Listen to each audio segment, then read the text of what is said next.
akan terus kita cari, baik pelaku di lapangan, aktornya, siapa yang membiayai, semua akan kita cari. Saya perintahkan untuk mengambil tindakan yang setegas-tegasnya terhadap segala macam bentuk pengerusakan fasilitas umum, penjarahan terhadap rumah individu.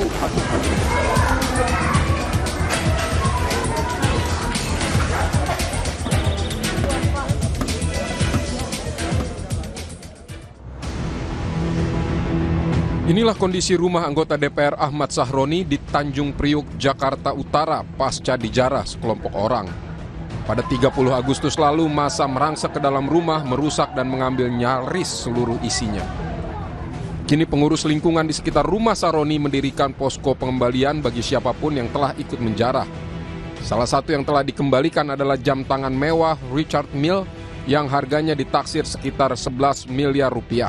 Bahwa apabila ada warga yang ketika terjadi penjarahan ikut ngambil, baik itu berupa barang yang dengan nilai tinggi atau apapun, segera dikumpulkan ke kantor RW 06. Nah, dari pihak teman-teman LMK ada yang menginisiatif ke kumpul di kelurahan, akhirnya kami ada beberapa kemarin tadi ya barang itu dia kembalikan ke sana. Pada hari yang sama, rumah sejumlah politisi yang dianggap menyampaikan pernyataan kontroversial juga menjadi sasaran penjarahan. Salah satunya rumah anggota DPR fraksi PAN Eko Patrio di Kuningan, Jakarta Selatan. Setelah ada aksi massa, Eko Patrio menyampaikan permohonan maaf, sikapnya yang berujung kemarahan masyarakat. Eko berjanji akan berhati-hati dalam bersikap dan menjalankan amanah sebagai wakil rakyat. Menyampaikan permohonan maaf yang sedalam-dalamnya kepada masyarakat atas keresahan yang timbul. Tidak sedikit pun terbesit niat dari saya untuk memperkeruh keadaan. Tentunya ke depan saya akan lebih berhati-hati dalam bersikap.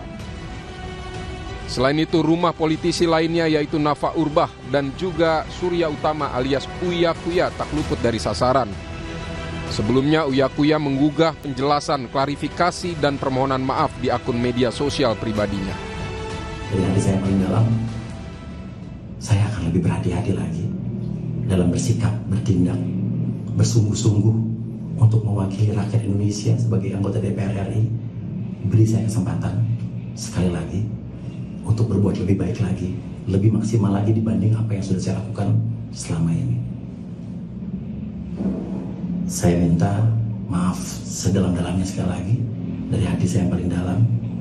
Mudah-mudahan ke depannya ini menjadi introspeksi yang sangat berarti buat saya dalam menjalankan tugas dan kewajiban saya sebagai anggota DPR RI. Terkait penjarahan di rumah Uya Kuya, polisi menangkap 9 orang yang diduga sebagai provokator. Uya Kuya semalam kita saksikan juga, itu juga tindakan yang sangat anarkis.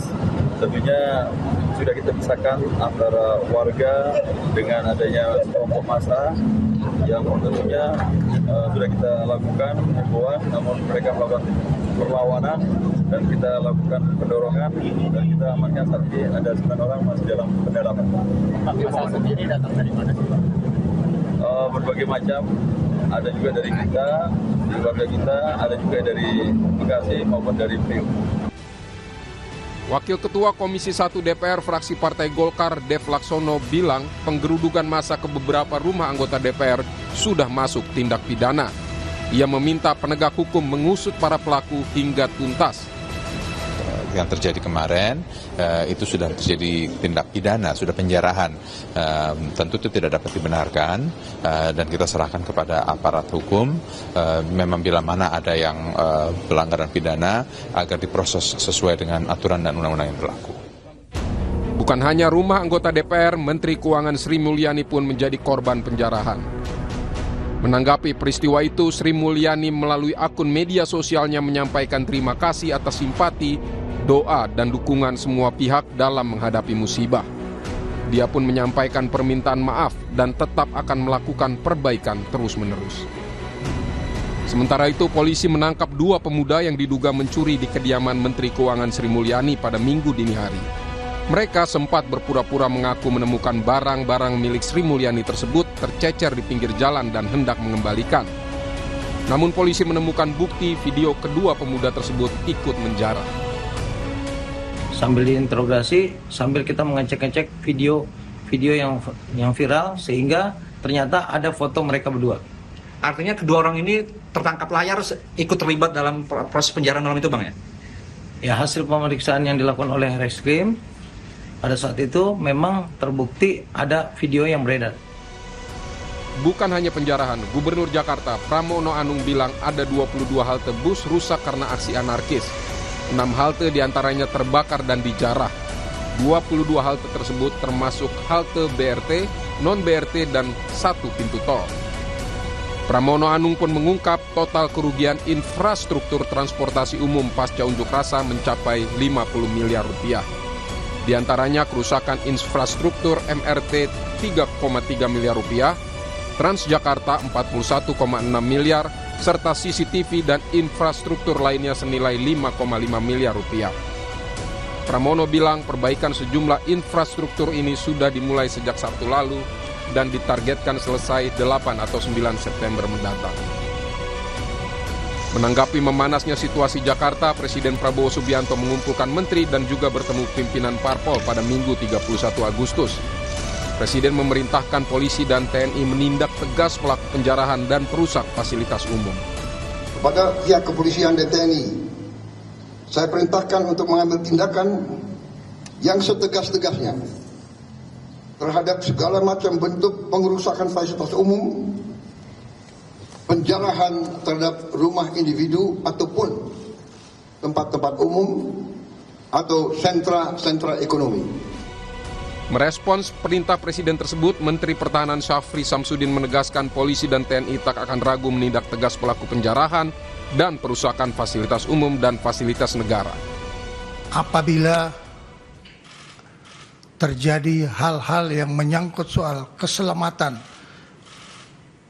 bagi pribadi maupun pemilik rumah pejabat yang mengalami penjarahan, maka petugas tidak ragu-ragu untuk mengambil tindakan tegas terhadap para pelaku kerusuhan dan penjara yang memasuki wilayah pribadi maupun wilayah institusi negara yang memang sudah dipastikan untuk selalu dalam keadaan aman. Kapolri Jenderal Polisi Listio Sigit Prabowo menyebut bakal mengusut pelaku perusakan dan penjarahan, termasuk siapa yang membiayainya. Dan kami akan menangkap para pelaku-pelaku pembuat kerusuhan dan memproses sesuai dengan aturan hukum yang berlaku. Saya kira itu. Tentunya Polri akan bergerak sesuai dengan bukti-bukti di lapangan. Kita akan menarik mulai dari fakta yang kita dapat, akan terus kita cari, baik pelaku di lapangan, aktornya, siapa yang membiayai, semua akan kita cari. Negara harus menjamin kebebasan berpendapat agar saluran warga menyampaikan aspirasi tidak tersendat dan berujung anarki. Semua pihak juga harus menahan diri untuk tidak melakukan kekerasan. Sementara siapapun pelaku penjarahan harus diusut tuntas hingga ke dalangnya. Tim Liputan Kompas TV.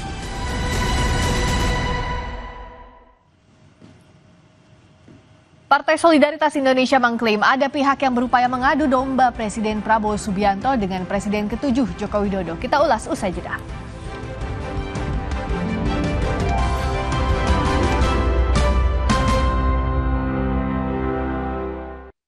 Aku Viva melewati 7 tahap nano purifikasi, menjaga sejuknya kemurnian dari mineral baik dalam